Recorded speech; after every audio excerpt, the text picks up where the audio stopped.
amici di Vivere la Montagna, oggi siamo sempre in Piccoli Dolomiti ma siamo sul Monte Pasubio, teatro di guerra del 15-18. Noi stiamo facendo la Val Fontana d'Oro e consiglio l'itinerario perché è meraviglioso.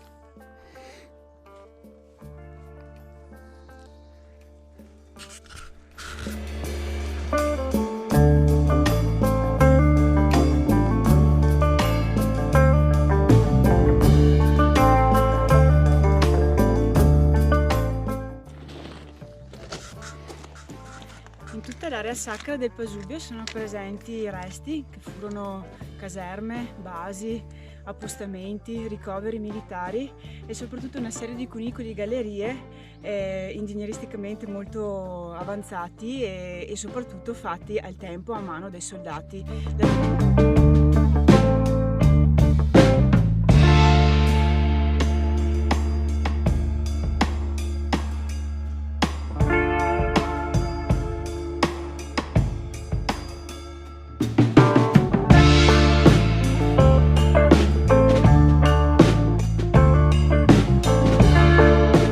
Sentiero Val Fontana d'Oro termina sulla strada delle 52 gallerie.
Allora, siamo arrivati alla cima dell'osservatorio 2027.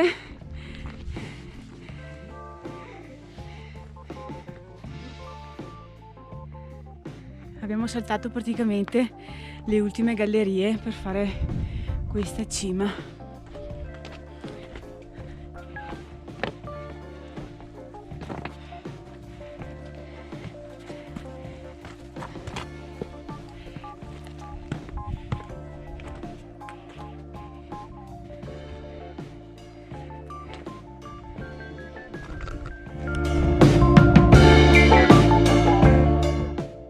Abbiamo evitato le ultime gallerie per fare la cima dell'osservatorio e quindi vedere il rifugio Pappada.